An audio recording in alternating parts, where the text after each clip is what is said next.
대한민국 한국사능력 검정시험 넘버1을 표방하는 오태신 강사입니다. 자, 이번 강의는 13년의 꿈 대한제국이라고 제목을 달아보았습니다.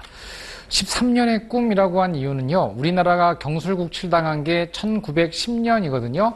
그럼 1910년부터 빼기 13을 해보시면 대한제국의 선포 연도가 1897년이 된다는 것을 알 수 있습니다.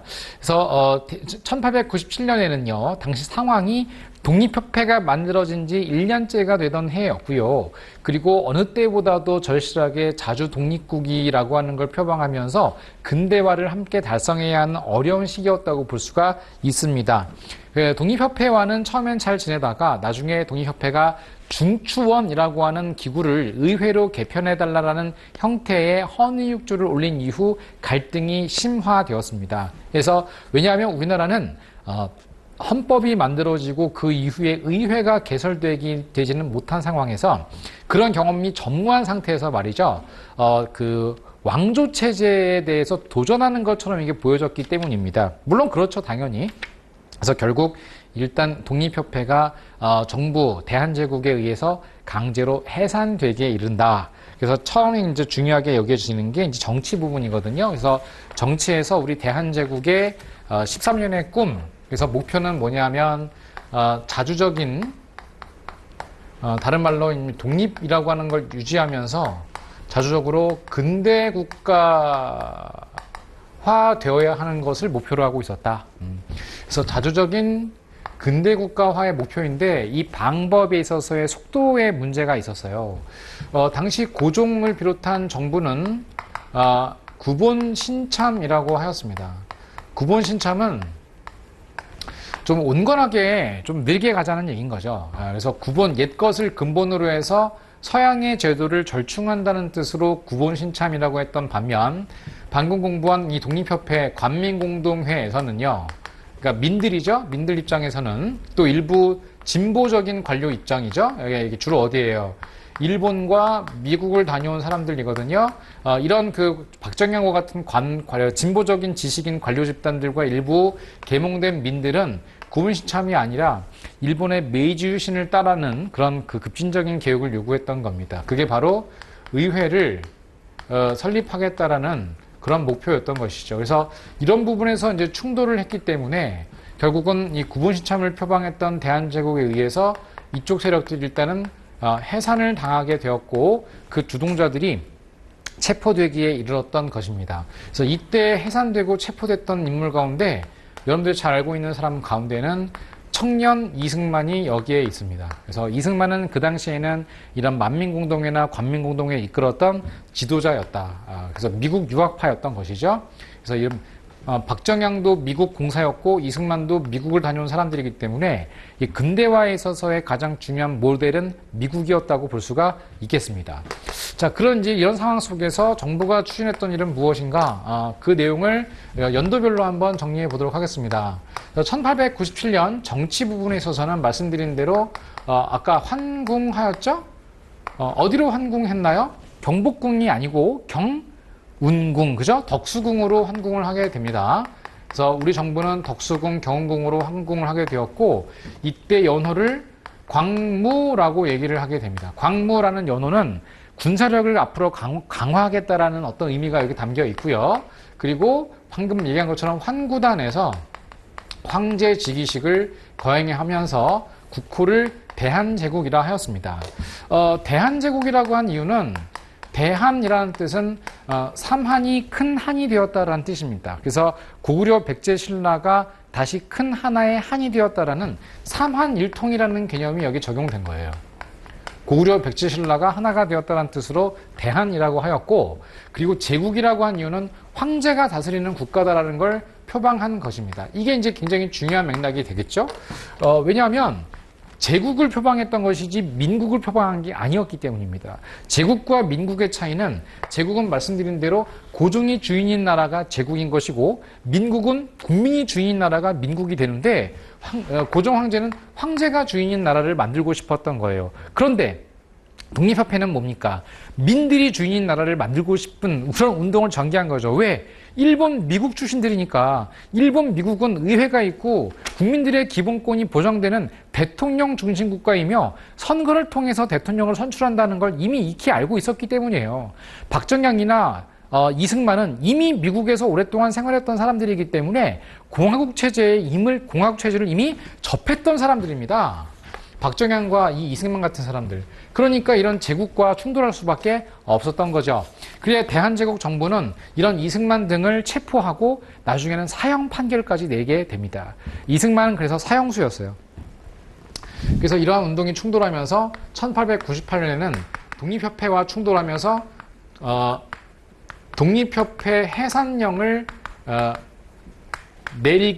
내리고 이승만 등과 같은 그 지도자를 체포하고 감옥에 넣게 됐던 것입니다. 그러면 이 흐름상 여러분들이 아셔야 되는 건 이 민국을 표방했던 독립협회를 해산시키고 대한제국을 표방했기 때문에 당연히 1899년에는요 제국 중심의 법을 만들겠어요? 민국 중심의 법을 만들겠어요?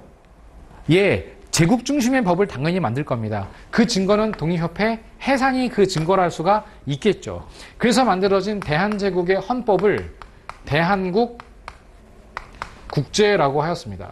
그래서 이 1899년 8월에 만들어진 대한국 국제는 가장 중요한, 이 시간에 있어서 중요한 키워드 중에 하나가 된다.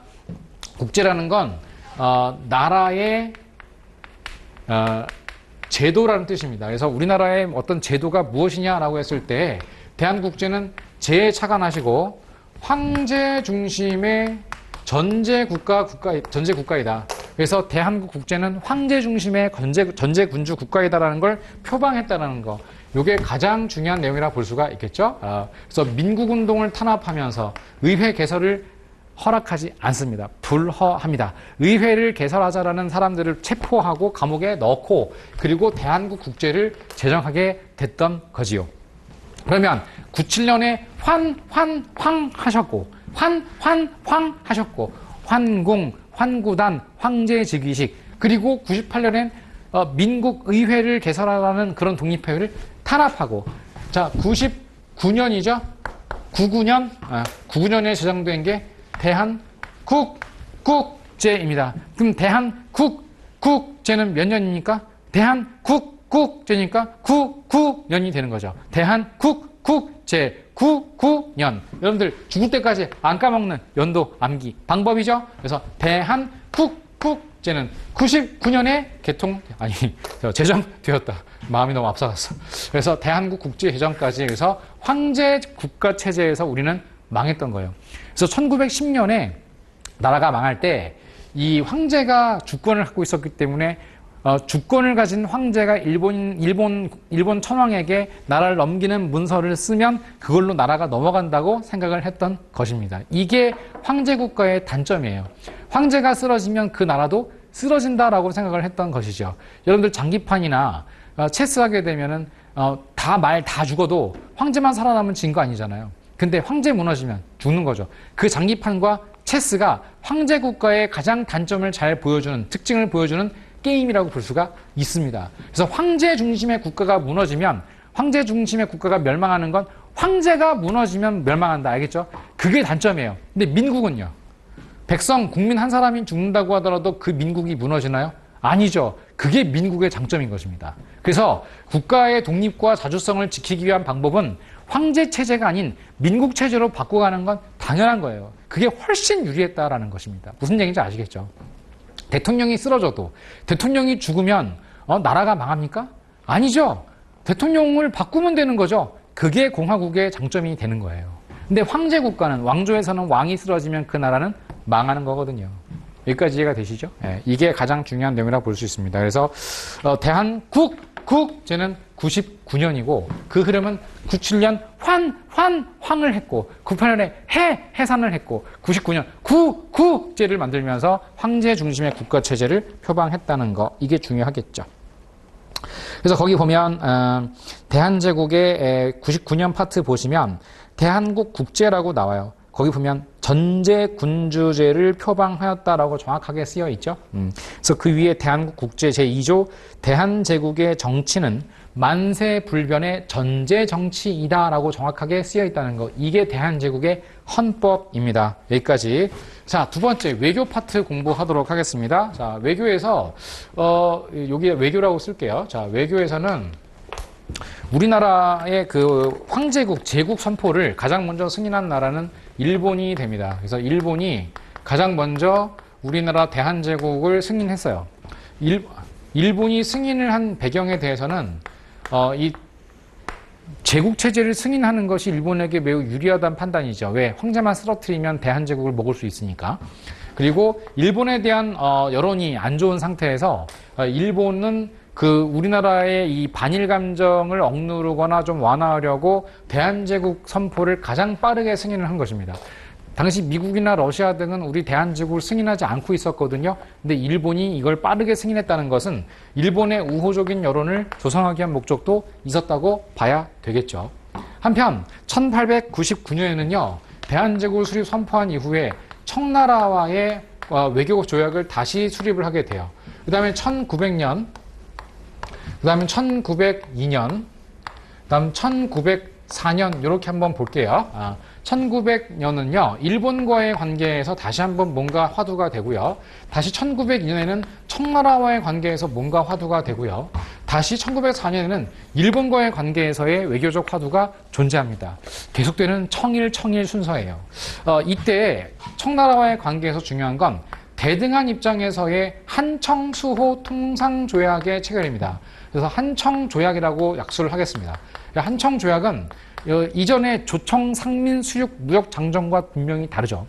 조청 상민 수육 무역 장정 조선과 청나라는 속방 관계와 종주국 관계이므로 조약이라는 명칭이 타당하지 않다. 장정이라고 하자라고 해서 조청 장정이라고 했던 것이 이제는 진짜 한청 조약이 됐죠. 그래서 대등한 입장에서 한국 황제와 대한제국 황제와 청나라 황제가 대등한 입장에서 조약을 체결했다는 데 뭔가 의의가 있는 겁니다. 이거 자체가 우리가 지금 하고자 하는 대한제국 13년의 꿈의 목표가 뭐예요? 자주적이고 독립적이고 다른 나라와 대등한 나라를 만들겠다라는 게 우리의 목표 아니겠습니까? 그래서 지금 본 것처럼 한청조약을 외교적으로 대등하다라고 얘기할 수가 있었던 겁니다. 한편 1900년 이건 연도 날짜까지 알아드릴게요. 10월 25일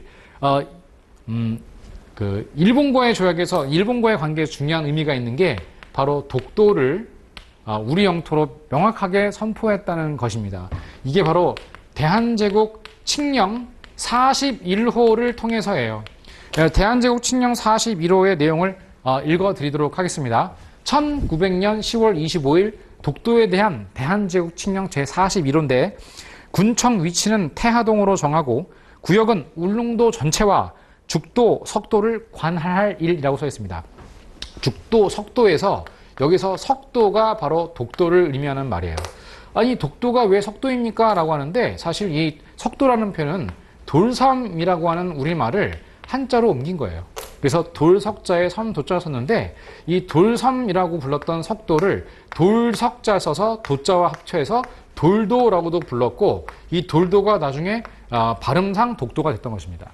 이게 외로울 독자, 홀로 독자 써서 독이 아니고 독도는 외로운 섬이 아니에요. 주변에 섬이 얼마나 많은데요. 외로운 섬이 아니라 그냥 돌섬이라는 말을 쓰다가 독도가 된 거예요.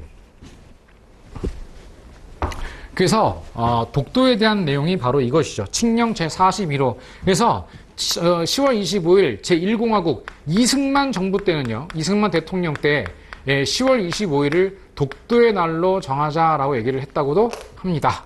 요 정도. 자, 여기까지가 일본 관련된 얘기였고요. 그다음 1902년에 이제 문제가 발생하는 게 뭐냐면요. 청나라와의 영토 분쟁입니다. 사실 우리가 청나라의 속국일 때는 영토 분쟁 쉽지 않았어요. 뭐 있긴 있었지만 백두산 정계비라는 형태로 영토를 명확하게 나눴었는데 그 백두산 정계비에 대한 문제가 아직까지 이어갔던 거예요. 그래서 이제는 우리가 청나라와 대등해진 상황 속에서 이 간도, 동이토문, 서위 압록이라고 하는 과정에서 발생한 해석상의 차이에서의 이 간도라고 하는 규속 문제가 발생하거든요. 그래서 이 간도 규속 문제가 발생하는 과정에서 간도를 우리가 관리하겠다라는 관도 관리사가 파견되는데 그 사람 이름을 기억해 두실 필요가 있겠습니다. 바로 이범윤이라는 분이세요. 이분이 간도 관리사로 파견되어서 간도라는 지역을 우리 영토로 정확하게 확보하게 됩니다. 우리 영토화한 것이 간도 관리사예요. 그런데 1904년 다시 일본과의 문제가 발생하는데요. 이게 바로 이제 뭐냐면은 러일 전쟁입니다. 이 1904년에 러일 전쟁이 터지면서 일본이 이 독도를 강제로 점령을 하게 되어요. 그래서 그 다음해인 1905년에 지들이 얘기하는 시마네현 고시 제40호를 통해서 1905년이거든요. 러일 전쟁 중 시마네현 고시 제40호를 통해서 독도를 자기네 영토로 불법으로 편입을 하는 일이 있었습니다. 그래서 대한제국 시기 때 있었던 청나라 일본과의 관계에서 한청수통상조약과 간도 문제, 그래서 간도관리사를 우리가 파견하는 모습들, 그 다음 1900년에 10월 25일 독도를 분명히 울릉도에서 관할한다라고 하는 칙령 제41호와 이와 완전 상반되는 일본의 시마네현 고시 제40호는 독도 문제이다. 그래서 대한제국 시기 때 이미 독도 문제가 대두했다라는 것이지요. 한편 군사적으로 가게 되면요, 이 군사는 여기다 같이 써도 되겠죠? 1899년에 원수부라는 걸 설치하게 돼요. 같이 쓰지 맙시다. 여기다 씁시다. 예, 사실 우리 대한제국이 주변국과의 관계에서 계속 밀리게 됐던 이유는 사실 군사력이거든요. 군사력이 밀렸던 이유는 사실 경제력이었거든요. 경제력이 밀렸기 때문에 군사력에서 밀렸다고 봐야 되는데, 이 과정에서 대한제국이 그러한 그동안의 수모를 극복하기 위해서 그 군사력을 키우려고 해요. 그러니까 연호를 뭐라고 한 거예요? 그래서 연호를 광무라고 한 거예요. 광무라는 말은 빛광자에 쌀을 묻자니까 군사력을 강화시키겠다라는 목표가 여기 담겨 있었던 거고, 군사력 강화의 목표가 1899년 황제의 시위대를 강화하면서 총사령부로 원수부라고 하는 걸 설치한 데 있습니다. 그래서 이 원수부를 설치하면서 군사력을 강화했고, 황제의 시위대를 강화하는 모습들도 있었어요. 그래서 연호 광무라는 것과 원수부를 설치한 것, 이게 역시 광무개혁 때의 군사력 증강 방안 중에 하나입니다. 물론 이것 이외에도 98년에 무관학교 설립, 광무담 무관학교 설립, 그 다음 1900년 이후에 1903년쯤 되거든요. 징병제를 도입한다던가 해군을 이제 육성하겠다라던가 하는 이런 목표가 있었습니다. 그래서 징병과 해군제 도입 등이 있었으나 제대로 시행되지는 못하였다 이고요. 그다음에 이제 경제적으로 제가 아까 얘기한 것처럼 이 경제력이 부족하면 군사력이 약화될 수밖에 없는 거죠. 그래서 이 경제와 군사는 아주 밀접한 관련이 있기 때문에 옛날부터 부국 강병이라고 했지 강병 부국이라고 하지 않았지 않습니까? 그래서 부국 강병이라고 하는 정책에 따라서 바로 이 경제 성장 정책을 펼치게 되거든요. 경제 개발 계획이 대한제국 시기 때 있었어요. 이를 위해서는 일단 어느 정도 국가 재정을 안정시킬 필요가 있었어서 1898년에는 바로 양지아문이라고 하는 게 설치가 됩니다. 양지아문은 토지를 측량하는 곳이란 뜻으로서 우리나라의 토지를 얼마나 누가 어떻게 보유하고 있는지를 통해서 근대적인 토지 제도를 만들겠다라고 하는 것이었죠. 물론 과세지 확대를 위한 목표였고, 이 양지아문 이후인 1902년에는 양지아문을 없애고 대신 지계아문이라고 하는 것을 발족시키게 되거든요. 그래서 양지 다음이 지계죠. 양지는 토지를 조사하는 곳이고, 지계는 지계라고 하는 것을 발급하는 관청이 됐던 거예요. 그래서 이 지계는 의미상 근대적인 토지 소유권입니다. 근대적인 토지 소유권 증서를 지주들에게 주는 거죠. 그래서 지주들에게는 소유권 증서를 주고요. 또 여기는 특이하게도 그 땅을 빌려 경작하는 종로들의 이름이 쓰여져 있어요. 그래서 근대적인, 요즘으로 치면은 어떤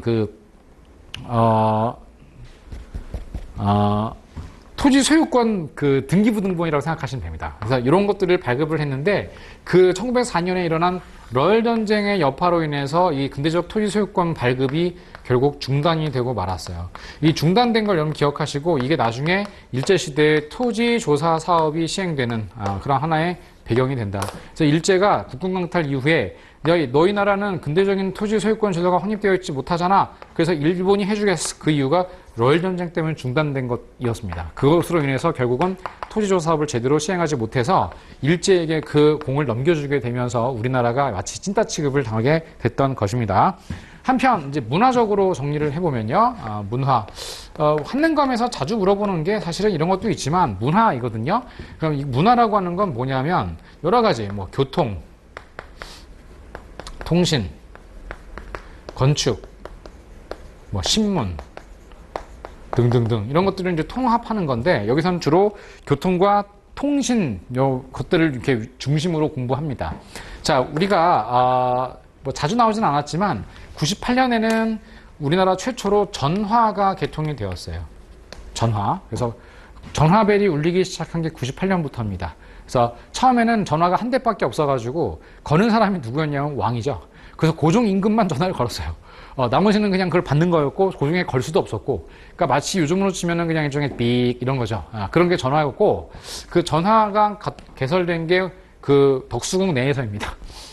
그래서 98년에 전화벨이 울리기 시작했다.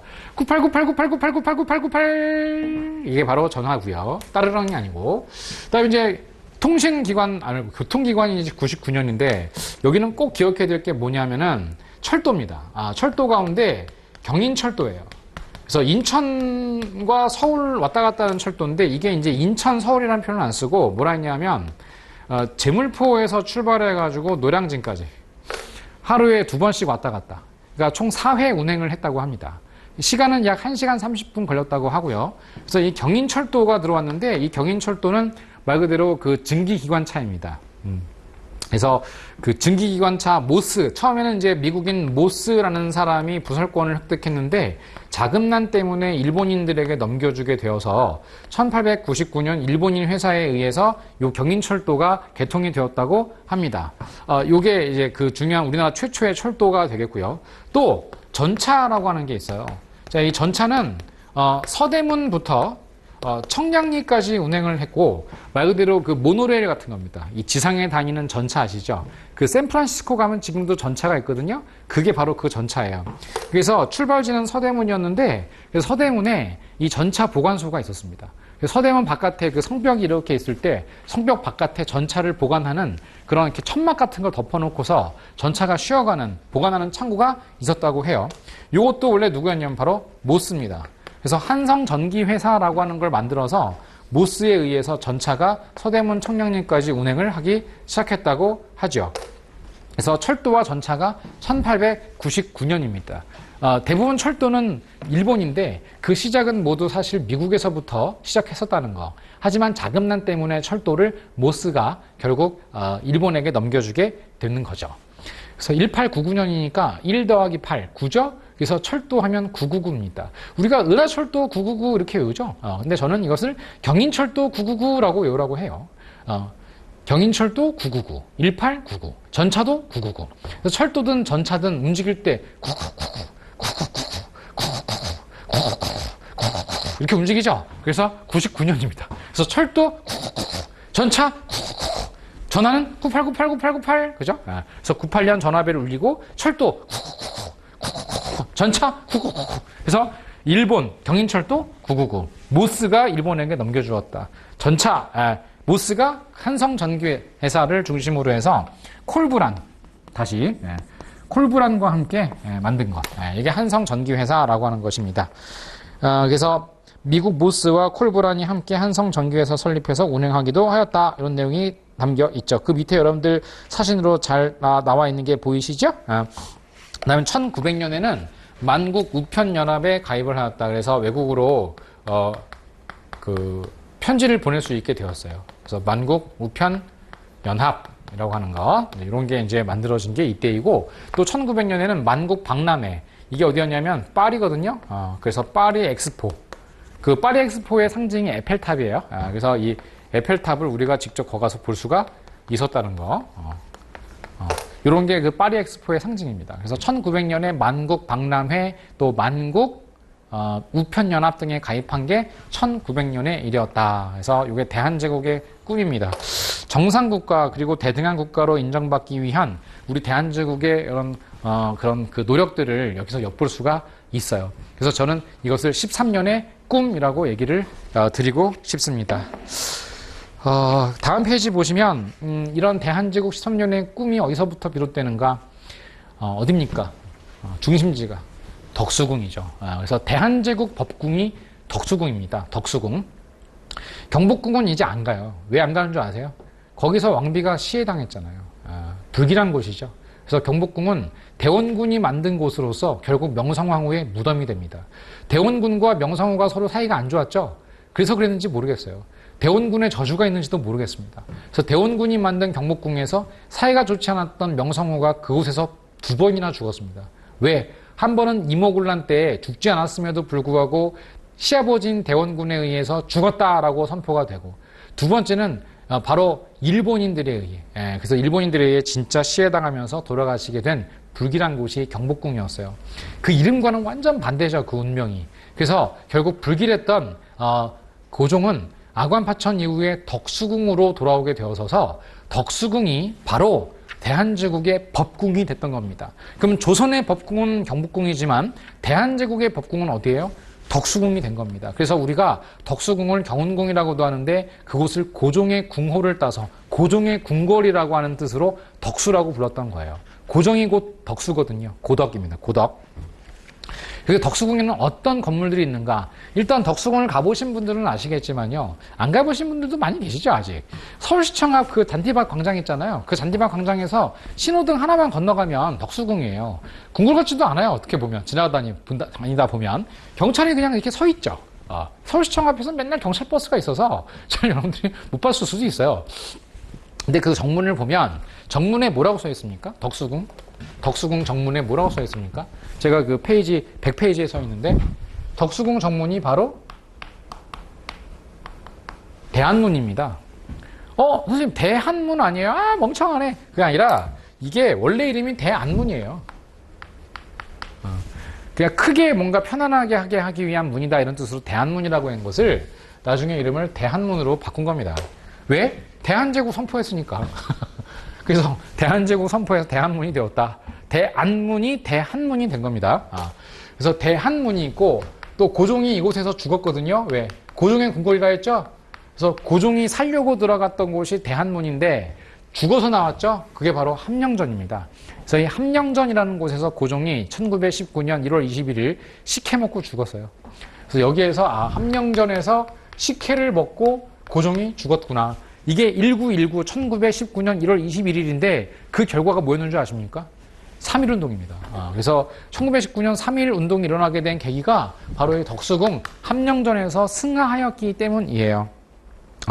그 다음 정관헌이라고 있죠. 그래서 저는 이 대한제국이 대함정에 빠졌다라고 생각을 해요. 이곳에 가서 뭔가 살 줄 알았더니 거기 나가서 다 죽었어요. 나라도 망했고요. 그리고 고종도 거기서 죽었어요. 대함정에 빠졌다. 그래서 이 정관원이라고 하는 그 건물은 우리나라의 전통과 근대적 요소가 같이 들어가 있는 듯한 인상을 주고 있어요. 말 그대로 전통과 근대적 요소가 가미되어 있다는 건 어떻게 제가 해석을 하냐면은 대한제국이 지금 뭐라고 표방했습니까? 구본신참을 표방했죠. 이겁니다. 그래서 옛것을 근본으로 하고 새로운 것을 참작하겠다라고 하는 전통과 현대 요소가 공존하고 있어요. 전통적인 성격을 띠고 있는 건물도 있고 전통과 현대적인 요소가 절충되어 있는 형태의 건물도 있고 완전한 현대적 건물을 갖고 있는 건물도 있어요. 근데 그게 바로 뭐냐면은 정관원이에요. 이건 뭐예요? 과도기입니다. 대함정에 빠졌다 했을 때 마지막 정관원이고 그 다음 중석인데요. 중자로 시작하는 건물 2개, 석자로 시작하는 건물 2개, 마지막 돈자로 시작하는 건물 하나 이렇게 있거든요. 이게 바로 중화전, 중령전 등인데요. 제가 여기 나가서 대한제국 여기서 죽었다 그랬죠. 고종도 여기서 죽었다 그랬죠. 사실 좋은 지역이 아니에요. 그러니까 연인들이 그 덕수궁 돌담길을 지나면 어떻게 해요? 헤어진다는 거예요. 덕수궁 돌담길을 같이 손잡고 지나고 다니다 보면 헤어진다라는 속설이 거기 있는 거예요. 잘 사귀려고 지나가다가 헤어져서 끝나는 데가 이 덕수궁이에요. 제가 저주를 내리는 게 아니고. 그래서 이 중가운데에서 중명전이 을사조약이 체결된 그 장소입니다. 중명전, 을사조약, 나라가 일본에게 외교권이 완전히 빼앗기게 된 것, 이게 바로 중명전입니다. 알겠죠? 덕수궁 중명전. 그 다음에 석자 두 개가 있다 했죠? 하나는 석어당과 하나는 석조전인데, 석어당 하나는 아마 예전에 한번 배웠던 것 같은데, 그 임목대비가 광해군에 의해서 폐위됐던 곳, 그래서 오랫동안 갇혀있던 곳이 시꺼먼 건물 2층짜리 건물이에요. 이게 석어당입니다. 그래서 저는 이걸 썩어당이라 해요. 썩어땅. 왜냐하면 썩어땅이라는 이유는 임목대비가 광해군에 폐위돼서 거기 1년 동안 썩어 있었거든요. 그래서 썩어땅이라고 해서 썩어당이라고 하고, 또 하나가 석조전이라고 있거든요. 석조전은 완벽한 르네상스식 건축입니다. 그래서 이거는 현대적 건물이에요. 근데 이 석조전이 왜 유명하냐면 별표 치세요. 해방 이후에 미국 대표와 소련 대표가 이곳에서 모여서 한반도 통일정부 수립 문제를 처음으로 의논했던 제1차 미소 공동위원회가 개최가 됐던 그 곳이 바로 이곳입니다. 그래서 이 석조전이라고 하는 곳, 그러니까 이 미국 대표와 일본 대표가 좋아할 만한 건물이 왜 그러냐면은 그 밑에 사진들을 보시면 다 뭐 기와집이고 막 이러잖아요. 그런데 석조전은 어때요? 완벽하게 무슨 그리스 신전같이 생겼죠. 그래서 이 그리스 신전같이 생긴 유럽풍이에요, 유럽풍. 르네상스식. 그러니까 미국 대표랑 소련 대표가 이거 좋아했겠지. 그래서 여기에서 회담을 한 거예요. 그 다음 중명전 했고, 중화전은 덕수궁의 센터 건물입니다. 그래서 고종이 진물을 보던 장소이기도 했고, 휴식을 취하거나 외국 사신을 접대하던 곳이 중화전이에요. 중화전. 아까 중명전에서 을사조약이고, 중화전은 휴식 취하던 곳이죠. 그 다음에 석조전 했고, 석어당 했고, 마지막 돈덕전. 돈덕전은 유럽풍 건물로 즉위 40주년을 기념해서 만든 건물인데, 요거랑 같이 40주년을 기념해서 만든 게 조선호텔 그 자리에 있는 황궁호입니다. 그래서 40주년을 기념해서 돈덕정을 만들고 돌북이라는 큰 돌을 만들어가지고 거기에서 기념했다고 해요. 그럼 뭐야, 나라가 망했는데. 자, 근데 여기서 보시면 거기 덕수궁 중명전, 덕수궁 석조전 등이 있죠. 이것 왜 제가 사진으로 실어놨을까요? 우리나라 그 한옥 건축가들은 이런 건물을 못 만듭니다. 그럼 누가 만들었어요? 예, 바로 세창양행 건물과 숙소를 만들었던 러시아 건축가 사바틴 기억하시죠? 그 사바틴이 만든 겁니다. 예, 그래서 우리나라에 있는 외국풍의 건물들은 대부분 러시아 건축가 사바틴이 설계를 했어요. 그래서 이 중명전 사바틴이구나, 석조전 사바틴이구나. 그리고 그 위에 보시면 제가 사바틴에 대한 얘기가 나오죠? 1883년에 방문을 한 사바틴은 이때가 이제 멜렌도르프가 우리나라에 고문으로 와 있던 시기랑 일치하거든요. 그래서 마이어, 멜렌도르프, 사바틴. 그래서 마이어, 사바틴이 세 사람을 3인방으로 기억하시고, 조선의 서양식 건축물 조성에 크게 기여했으며, 나중에 사바틴은 명성황후가 돌아가실 때 일본인들에 의해 시해당하실 때도 그 장면을 목격한 러시아 건축가로 알려져 있습니다. 건물 설계에 그렇게 보시면 세창양행 만들었죠. 그 다음 러시아 공사관, 네, 당연하죠. 러시아 사람. 세 번째, 독립문. 그 독립문을 만든 것도 이 사바틴이고요. 그 밖에 덕수궁, 중명전, 방금 공부한 석조전, 여러분들 잘 알고 있는 3.1운동의 중심지인 탑골공원도 이 사람이 설계했습니다. 탑골공원, 그 다음에 손탁호텔. 이 손탁호텔은 러시아 공사였던 베베르의 처형 이름이 손탁이에요. 그래서 이 손탁 여사가 운영하던 그런 어떤 호텔인데요. 요즘으로 치면은 신라호텔 같은 거거든요. 그 손탁호텔 1층에 가면 요새 호텔 가면 뭐 팔아요? 카페 있죠. 그 카페에서 커피 팔잖아요. 처음으로 우리나라에서 손탁호텔 커피를 팔았습니다. 그래서 러시아인이었던 베베르 공사, 주조선, 주대한제국 공사 베베르의 처형 손탁이 우리나라에 와가지고 영업을 한 호텔이 손탁호텔이고, 그 손탁호텔을 설계한 사람이 바로 사바틴입니다. 러시아 사람들끼리 잘 놀고 있죠. 그래서 최초의 커피 전문점을 개설한 게 바로 손탁호텔이다. 우리나라가 지금 커피 전문점 되게 많잖아요. 근데 1번 커피 전문점이 손탁호텔 커피 전문점이었다. 당시 커피를 뭐라 불렀냐면 가베차라고 불렀어요. 가베차. 커피를 가베라고 불렀고, 혹은 양탕국이라고 불렀어요. 양탕국. 탕국이라고 불렀던 이유는 서양 사람들이 탕국처럼, 우리 국처럼 무슨 탕, 무슨 국처럼 그렇게 시커멓게 해서 먹는다 그래가지고 양탕국 혹은 가베차 이렇게 불렀던 커피입니다. 그래서 결국 고종이 이 커피를 엄청나게 좋아하게 돼가지고, 누구 때문에? 손탁 여사 때문에. 그래서 고종이 커피를 너무 좋아하게 돼가지고 나중에 우리가 대한제국 시기 때 그 이권을 막 이렇게 넘겨준다 했잖아요. 그래서 이 이권을 넘겨주는 과정에서 러시아 그 외국 공사들이 좋은 커피를 고종에게 선물로 바치면 그 커피를 받은 고종이 우리나라에 광산 주고 뭐 철도 주고 전차권 주고 이랬대요. 그러니까 커피 받고 넘기고. 근데 커피를 이때 고종이 얼마나 많이 마셨냐면 우리는 이제 뭐 이렇게 해서 그란데 사이즈나 톨 사이즈 뭐 이런 거 아무리 뭐 커봐야 뭐 엄청 큰 거밖에 안 먹죠. 근데 고종은 양탕국처럼 마셨다니까 이렇게 대접에다가 벌컥벌컥 마셨다고 합니다. 뭐 이런 일화가 전해지기도 하더라. 그래서 사바틴이 만든 건 세창양행, 그죠? 세창양행부터 해가지고서 덕수궁에 있는 건물들, 러시아 공사관, 또 손탁 호텔, 뭐 심지어 독립문까지 이런 걸 모두 우리나라에서 볼 수 없는 석조 건물들은 다 사바틴이 만들었다고 볼 수가 있겠습니다. 101페이지 보시면 거기 동대문 앞에 보관 중인 긴 지붕이 덮인 전차 보관소가 보이시죠? 이 동대문 앞에 이렇게 천막으로 구성되어 있었고 지금 성벽이 좌우에 동대문에 있는 게 보이시죠? 거기 전차가 이렇게 보관되어 있었어요. 그래서 서대문부터 동대문을 거쳐서 청량리까지 갔다. 왜 청량리까지 왔냐면은 청량리에 홍릉이 있어요. 홍릉이 뭐냐면요. 명성황후의 그 무덤입니다. 그래서 고종이 울적할 때마다 이렇게 전차를 타고 청량리 홍릉에 가서 명성황후 참배하고 돌아오곤 했다고 합니다. 뭐 이거 대단하죠. 마치 그 무슨 그 타지마할처럼 왕이 왕비를 위해 만든 무덤처럼 고종이 자기 왕비를 위해 만든 무덤이 홍릉이거든요. 그래서 그 홍릉을 가기 위해서 전차를 깔았다는 거. 로맨틱하긴 합니다만 너무 이기적인 게 아닌가 이런 생각도 듭니다. 참고로 홍릉 얘기를 좀 드릴까요? 100페이지에 있는 홍릉을 보면요. 거기 경기도 남양주 금곡으로 이동했는데 능의 구조가 정자각에서 일자각으로 변화되어서 고종과 순종 능에 반영되었어요. 이러죠. 그게 무슨 말이냐면 그 조선 왕실의 왕릉에 들어갈 때에는 대부분 그 누각의 모습이 이렇게 위에서 바라보면 이렇게 정자각이라고 해서 이렇게 정자처럼 생겼거든요. 근데 이게 일자각으로 바뀌어요. 이게 정자각으로 만든 이유는 우리가 제후국이라는 의미예요. 근데 일자각으로 바뀌었다는 얘기는 황제로 바뀌었다는 얘기거든요. 그래서 이렇게 정자각이라는 홍릉과 유등에 이렇게 정자각이 아닌 일자각으로 바뀌었다는 건 제후국에서 황제국이 되었다. 그래서 왕릉을 조성할 때에도 황릉이라 하겠죠. 그래서 그 황릉을 조성할 때에도 대한제국이 황제를 표방하고 난 다음에 만들어진 무덤의 구조가 이전과 달라졌다 이런 것입니다. 뭐 이것뿐입니까? 그 이전에는 붉은색 홍포를 입었죠. 붉은색 왕이 입는 옷이 빨간색이었잖아요. 그런데 이게 나중에 뭘로 바뀌냐면 노란색으로 바뀝니다. 노란색은 황제를 뜻하는 말이거든요. 황제를 상징하는 그 금색으로 바뀌고 군복도 새롭게 들어와서 프러시아가 지금으로 치면 독일이거든요.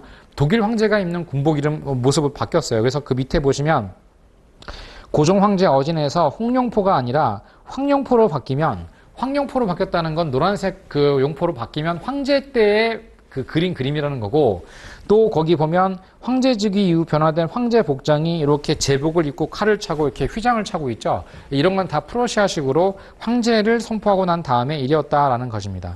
여기까지 괜찮죠? 그다음 101페이지 보시면 서울 전차 개통식 설명드렸고, 근데 이게 사람들이 이 철도랑 전차를 처음에는 싫어했어요. 철도 전차를 싫어했던 이유는, 경인철도를 싫어한 이유는 누가? 일본이 개통했기 때문에 싫어했어요. 그러니까 우리 한국인들은 그 일본이라면 아주 그 학을 뗀단 말이지. 그러니까 일본인들이 뭘 했다 그러면 무조건 싫은 거예요. 이게 사실 싫어할 만한 것이 아닌데 한국인들의 정서가 그래요. 그래서 일본이 철도 만들었으니까 난 그거 안 타. 이래가지고 그 철도 운행을 방해하려고 레일 위에다가 돌멩이를 올려놓는다던가, 왜 탈선시키려고. 그리고 그 철도가 지나가는 시각에 맞춰서 거기에서 낮잠 자는 사람들도 있었대요. 미친 거죠. 그래서 왜 낮잠을 자요? 치워 죽으면 어떡하려고. 그런 일을 했다는 거야. 그러니까 철도 운행을 방해하기 위한 일종의 시위인 거예요. 옛날부터 그랬어요. 왜 요즘도 그런 거 지하철 같은 거 운행 방해하려고 하는 분들도 많이 계시잖아요. 그런 맥락인 거예요. 일종의. 또 전차도 서대문 청량리를 왔다 갔다 할 때 어떤 어린아이가 그 공놀이를 하다 놀다가 전차가 지나가는 걸 미치 못 보고 거기 가서 치워 죽어요. 그 어린아이가 전차에 치워 죽으니까 괜히 그 분노를 여기에다 표출한 거예요. 그래서 미국이나 일본인들이 우리나라 이권을 빼앗아가면서 만든 것이라 해서 되게 막 싫어합니다. 우리도 지금 그러죠. 뭐 외국 자본이 와가지고 뭐 대로를 만든다던가, 대교를 만든다던가, 터널을 뚫는다던가, 그래서 뭐 돈을 뭐 징수한다던가, 그럼 여기에 뭐 외국 자본에게 돈을 주게 됐다던가, 그러면 굉장히 막 화가 난단 말이야. 그지? 그래서 막 불매운동, 이용 거부운동, 이런 거 왜 하냐, 뭐 파업 시위하고, 이거 똑같아요. 그래서 철도 전차 만들 때도 서울 사람들이 이걸 되게 싫어했어요. 더군다나 이런 와중에 어떤 어린아이가 이 전차에 치여 죽으니 당연히 더 열받지 않겠어요? 그래가지고 결국 서울 사람들이 이 전차를 뒤집어 엎어버리고 거기에다가 방화를 내서 불태운 사건도 있었습니다. 그러니까 이렇게 처음에는 철도나 전차가 일본이나 미국 자본에 의해서 만들어진 것이라 하여 배회인식이 너무 강했어가지고 그 분풀이를 철도 운행을 방해한다던가 전차를 불태운다던가 하는 그런 일들도 있었다고 합니다. 그런데 제가 좀 안타까운 일이긴 한데 이런 생각이 계속 가나요? 아니죠. 불매운동, 노노 재팬, 쇠고기 광우병, 안 먹습니다. 지금 어때요? 노노 재팬 하나요? 안 하죠? 엄청 가죠? 일본 제품 엄청 좋아하죠? 줄 서서 사더라고요. 제가 이제 백화점에 가본 일이 있어서 아침에 10시 반에 갔더니 평일날 일본에 닌텐도 뭔가가 새로 나온다고 해가지고 줄을 쫙 서가지고서 그 기다리는 사람들 모습 보고 4, 5년 전 일본 불매운동 하던 거 기억을 한번 해봤어요. 아하, 이런 생각이 드나. 또 일본으로 최대로 많이 여행 가는 사람이 한국인들이라 하죠, 최근에. 그래서 어떤 데는 일본 한국인들 관광 거부한 데도 있고 너무 많이 온다. 또 심지어는 뭐가 있어? 소고기 일본 미국산 쇠고기 지금 안 먹나요? 다 먹죠. 그럼 똑같아 이게. 그러니까 저는 이 철도나 전차 운행을 당시 방해하던 사람들의 생각은 일본이 만든 거고 미국이 만든 거니까 이게 우리 자본을 이렇게 약탈해가지고 자기들이 만들어 놓은 것처럼 하지만 실제로 우리가 만들려고 했어도 능력이 안 돼요, 이 당시. 돈이 없어요. 우리나라는 기술도 없고 자본도 없는데 그러니까 외국 자본과 외국 기술을 이용해서 만든 건데 결국 이게 도움이 되는 거예요, 안 되는 거예요? 도움이 되는 거잖아요. 근데 이거를 그렇게 처음에 방해했고 근데 결국 몇 년 안 가서 어떻게 되는 줄 아세요? 이 전차와 철도가 없으면 살아갈 수가 없어요. 그래서 이 철도 전차에 대해서 찬양하는 그런 글들도 막 나오고 심지어 어떤 사람은 이 전차 타는 게 너무 재밌어가지고 가산을 탕진할 만큼 전차를 많이 탔대요. 재미로. 그래서 웃지 못할 해프닝 중에 하나가 그 전차 타기 전에 그 입구에 뭐라고 써 있었냐면 가산 탕진 주의라고 써 있을 정도라고 합니다. 그렇게 반대하고 그렇게 싫어했던 일을 몇 년 안 가서 사람들이 그렇게 하지 말래도 영화 열심히 하는 그런 모습들을 보면서 좀 씁쓸했습니다. 자, 여기까지가 바로 대한제국 13년의 꿈이었어요. 102페이지 잠깐 넘어가 볼까요? 거기 보면 일제 국권 강탈과 민족의 저항 파트가 나오거든요. 근데 요거는 좀 시간이 좀 애매해가지고 요거는 좀 이따 하고요. 이제 뭐부터 가르쳐 드릴 거냐면은 105페이지 근대 문물의 수용부터 한번 보세요. 제가 지금 설명드리는 게 근대 문물의 수용이니까. 자, 우리나라는 이 13년의 꿈 대한제국도 있지만 개항 이후부터 서양에 있어서의 문물을 수용하는 모습들을 많이 보이죠. 그래서 그 첫 번째가 여기를 갈게요. 예. 병원입니다. 병원. 근대식 병원 어때요? 만들어지면 좋은 거예요? 안 좋은 거예요? 좋은 거죠. 예. 근데 근대식 병원이 누구에 의해 만들어졌냐 하면 미국인에 의해 만들어져요. 그러면 이건 미국을 싫어하는 사람 입장에서는 양놈들이 만든 병원이니까 안 가. 이럴 수 있어요? 처음에 안 갈 수 있죠. 근데 이게 계속 하다 보면 이게 좋은 거라는 걸 알게 되죠. 그러니까 가는 거예요. 우리나라 최초의 근대식 병원이 뭐냐면요. 기억하십시오. 광해원입니다. 광해원. 광해원이라는 건 모든 이들에게 혜택을 주는 병원이라는 뜻으로 우리나라의 최초의 서양식 근대식 병원이에요. 만든 사람은 알렌이라는 사람입니다. 그러니까 이름부터 벌써 알렌 박사. 우리 한국에 이렇게 알렌이가 많아. 이래가지고 알렌이가 만든 병원이 바로 광해원입니다. 그래서 이 광해원이 만들어진 게 1885년인데 이것도 정치적인 이유와 관련되어 있거든요. 갑신정변으로 친일파 김옥균, 박영효 등이 친중국파를 우정국 개국 축하회에 초대해가지고서 푹푹 했죠. 막 칼로 다 찔러 죽이고, 막 처단하고, 총을 쏴 죽이고. 이제 이런 일이 있을 때 당시에 친중국파이자 민씨정권의 핵심이었던 민영익, 기억나십니까? 보빙사? 그 보빙사 민영익이 20차례나 넘는 칼을 맞았어요. 대부분은 죽었을 텐데 엄청나게 많은 칼 자상을 입은 칼을 막 찔리고 해서 근데도 억지로 탈출해가지고 정신력으로 탈출에 성공했단 말이에요. 옛날 같으면 이 사람 못 구하죠. 근데 서양의학 박사 알렌이라는 사람이 수혈을 통해서 그 사람을 구하고 맙니다. 알렌이 그러니까 한국인 최초로 그 혈액을 수혈받은 사람이 누구냐라고 물어본다면 누구냐면 민영익이에요. 이 보빙사로 갔다 온 민영익. 또 명성황후 민비의 조카였던 민영익, 친중국 민씨 세력의 핵심 인사 민영익이에요. 그 민영익을 죽이고 싶어서 김옥균 등은 갑신정변 때 칼을 20차례나 찔렀는데 민영익은 탈출에 성공했고 꼭 죽을 뻔했던 민영익을 알랭이 최초로 수혈을 해서 살려냈으니 그 고마움이 얼마나 컸겠고 미국의 의술이 얼마나 대단하다 생각을 했겠어요. 그렇죠? 한의학으로는 못 구하거든요. 우리 아시아 쪽은 수혈 이런 게 없어요. 그래서 결국 그 의술에 크게 감명을 받은 명성황후가 정부 재정 지원을 통해서 새로운 병원을 만들었으니 이것을 광해원이라고 한다. 알겠죠? 네, 광해원. 근데 이 광해원이 나중에 이름이 광재원. 광재원이 곧 제중원. 그래서 제중원, 광재원 등으로 이름이 바뀌어 나가다가 세브란스 병원 의사들 한번 본 적 있으신가요? 연세대학교 의과대학 그 병원을 방문하시면 의사 선생님들 입는 가운에 요쪽 왼쪽 가슴팍에 보면 파란색으로 그 연세라고 써 있거든요. 연세에서 세브란스라고 써 있고 독수리가 이렇게 날아가요. 파란색 독수리가 이제 요게 연세대학교 상징이잖아요. 근데 그 밑에 1885라고 써 있어요. 그럼 1885라고 하는 연도는 무슨 연도일까요? 거기 한번 보실래요? 밑에 1885 이거네요. 예. 그래서 광해원을 계승한 세브란스다 이제 이렇게 얘기를 하는 거고. 근데 서울대학교 병원을 제가 한번 가본 적이 있거든요. 거기도 1885라고 써 있어요. 이거 가지고 서울대 의대랑 연세대 의대가 서로 자기들이 먼저 광해원을 계승한 그런 대학교 병원이라며 지금 이렇게 약간 갈등을 빚고 있는 거예요. 어쨌든 그렇습니다. 그 다음에 이제 병원 공부했으니까 우리나라 시어터 공부해 볼까요? 이게 극장. 우리나라 최초의 극장이 뭐냐면요. 메가박스도 아니고요. CGV도 아니에요. 바로 뭐냐면 원각사입니다. 원각사? 어서 들어봤죠? 왜 절 이름 같은데요. 이게 절이 아니고요. 사실은 극장 이름입니다. 그래서 1908년에 처음 개관한 우리나라 국립극장 같은 것이 바로 원각사예요. 마치 그 남산에 있는 국립극장 해오름극장 같은 거거든요. 그래서 여기서 주로 연극 같은 거를 주로 상영했다고 해요. 당시 영화가 없으니까.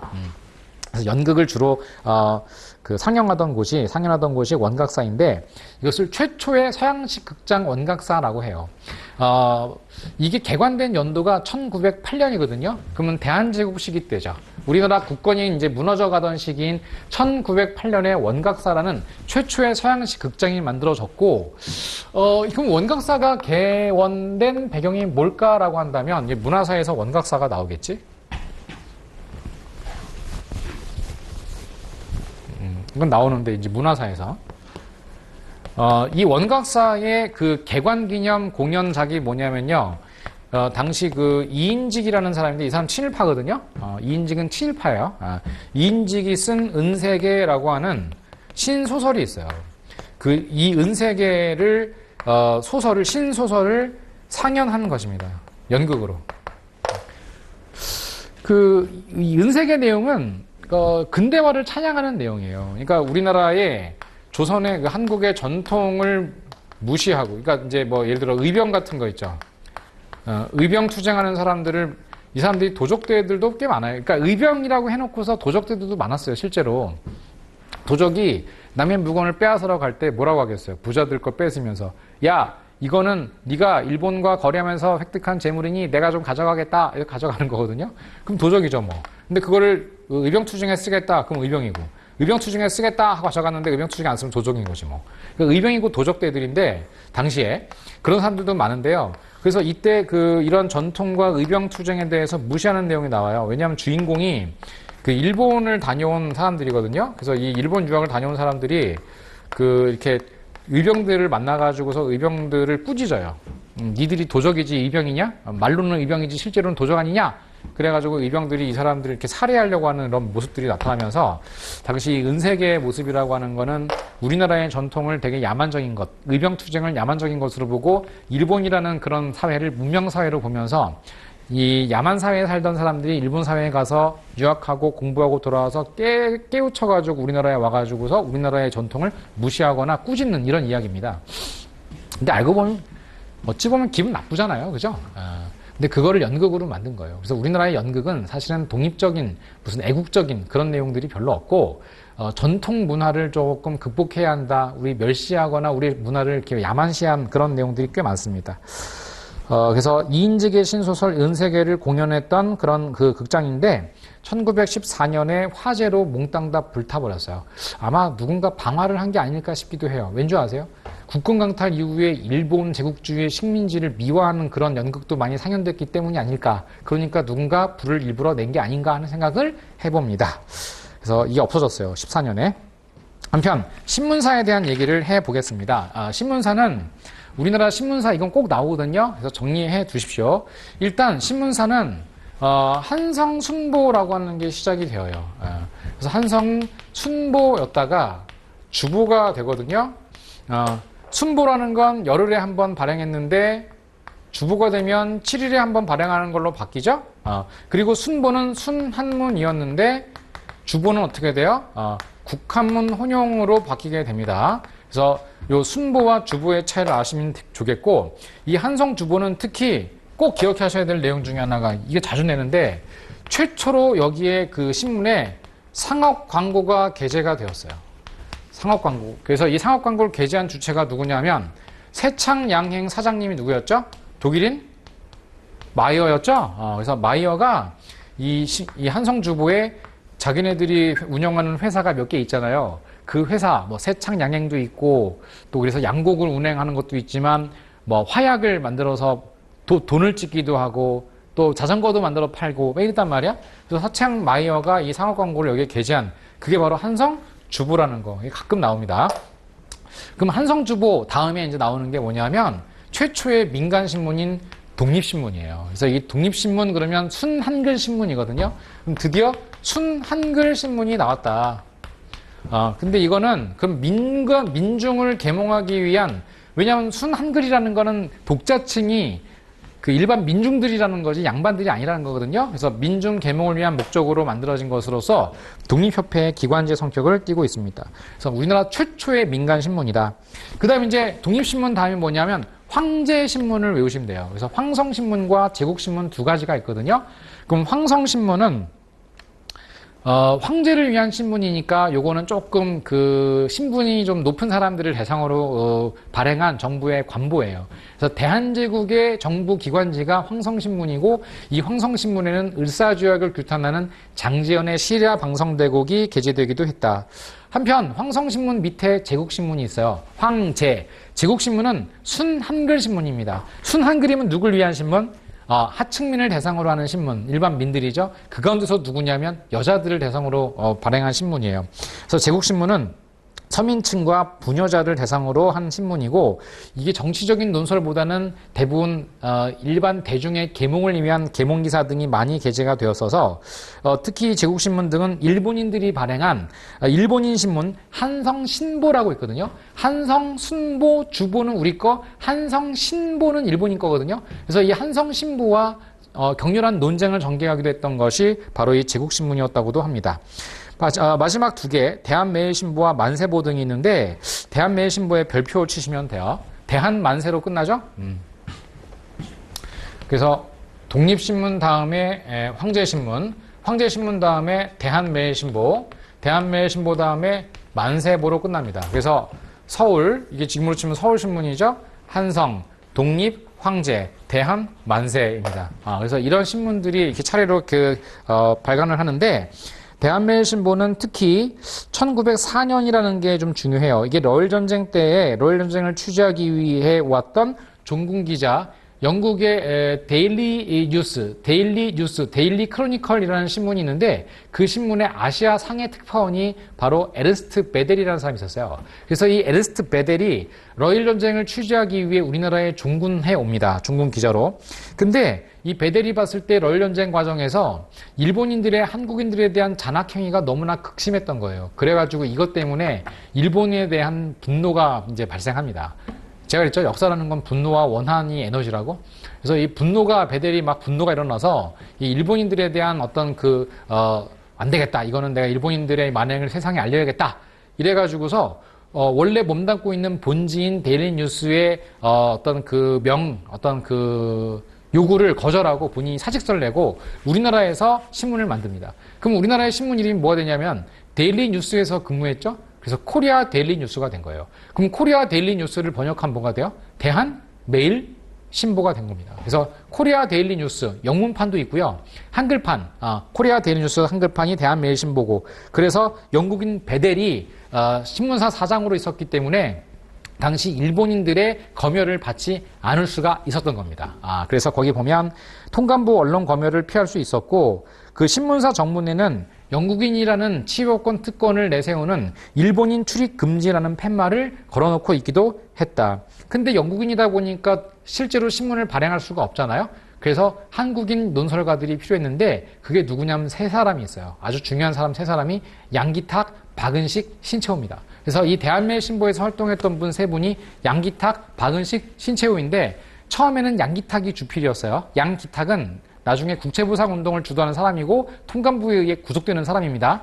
근데 황성신문에서 근무하던 박은식과 신채호가 나중에 황성신문이 시라 방송대국으로 전간이 되면서 근무할 데가 없어지게 돼서 박은식, 신채호가 대한매일신보로 옮기게 된 거예요. 요즘 말로 하면은 뭐 조선일보에서 근무하다가 다시 뭐 경향신문으로 와서 근무하게 됐다, 뭐 이런 거랑 비슷한 거죠. 그래서 국권 피탈 이후에는 결국 총독부의 기관지로 전락했던 신문이 대한매일신보입니다. 끝으로 만세보인데, 만세보는 오세창 등 천도교 계통에서 발행한 신문, 동글뱅이치고. 그래서 앞으로 제가 어떤 패턴이 하나 있는데요. 우리나라에 어떤 만세운동이 있거든요. 그래서 뭐 예를 들어 3.1 만세운동, 뭐 60 만세운동, 뭐 이런 만세운동이거나 뭐 제2의 3.1 만세운동이라던가, 이런 만세운동이 막 나오잖아요. 그럼 무조건 배후에 종교 뭐가 있는 줄 아세요? 천도교가 있어요. 천도교가 뭐죠? 동학입니다. 그래서 동학이 왜 이렇게 됐는지만 설명을 드리고 마무리할 건데, 요게 조금 좀 우리가 생각해 볼 만한 문제거든요. 동학 농민운동이 일어났어요. 근데 이게 정부의 탄압을 당했죠? 다 죽였죠?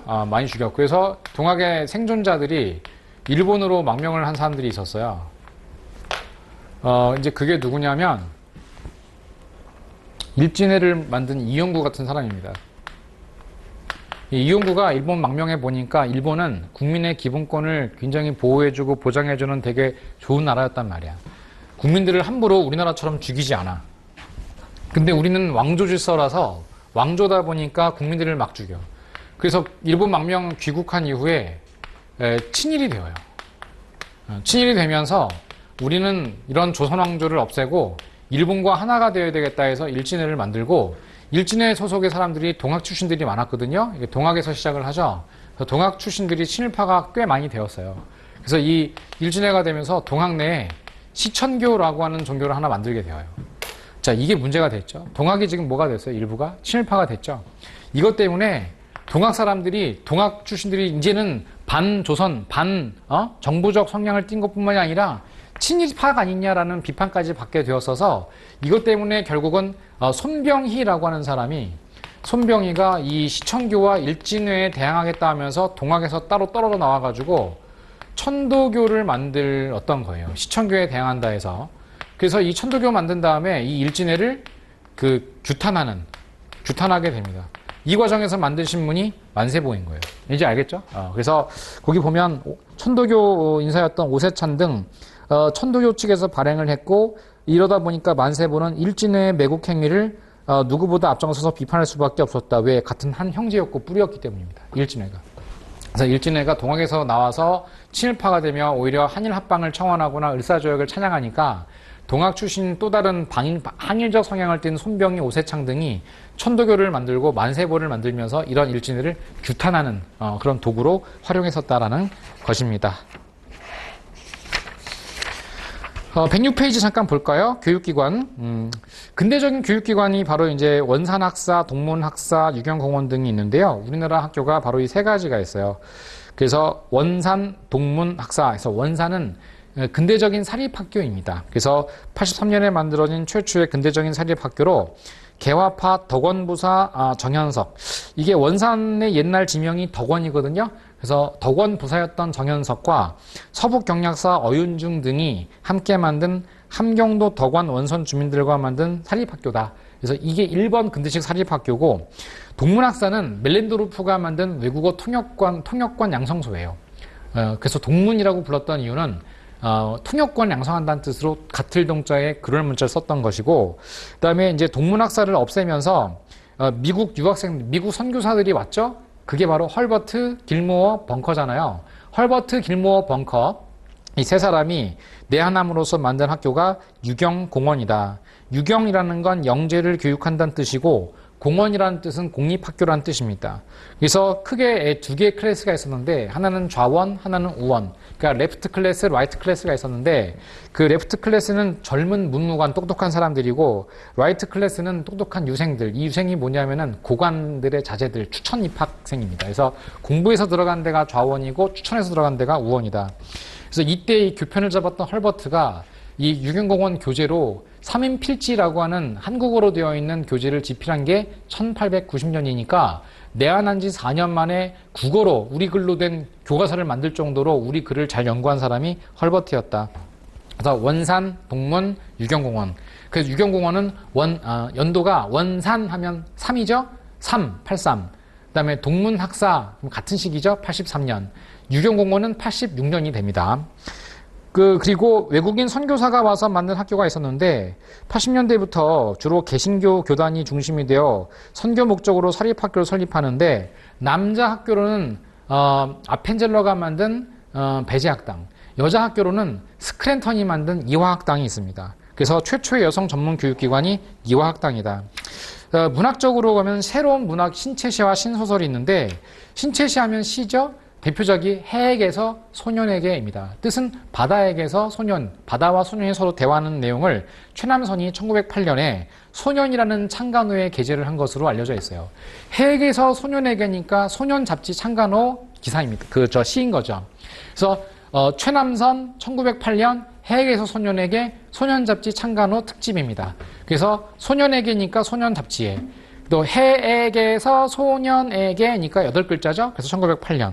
그 다음에 신소설은 방금 얘기한 은세계. 그래서 원각사라는 1908년에 만들어진 최초의 극장에서 상연된 연극이 바로 신소설인 은세계를 근간으로 하고 있더라. 그래서 은세계의 줄거지 인직을 보면 우리나라의 전통을 조금 무시하고 일본이나 미국 유학을 다녀온 사람들의 이야기, 그래서 미국 유학을 다녀오면서 우리나라 얘기를 비판하는 그런 내용들로 구성되어 있다라고까지 하겠습니다. 자, 이렇게까지 마무리를 하면서 근대문물 수용가의 설명을 드렸어요. 다음 이 시간에는 일제 국권 강탈과 민족의 저항, 대한제국이 멸망하는 과정에 대해서 설명을 드리고 일제시대와 독립투쟁에 대해 설명을 드리도록 하겠습니다. 이제부터는 진짜 한일전이죠. 한일전에 대한 내용은 다음 시간에 계속해서 강의하겠습니다. 자, 오늘 여기까지 하겠습니다. 자, 한능검 대한민국 넘버원 강사 교수 좌로 오태진이었습니다. 여러분들을 위해서 확실하고 쉽고 재미있게 한능검 강의 중입니다. 지금까지는 근현대사였습니다. 자, 다음 시간 다시 뵙도록 하겠습니다. 고맙습니다.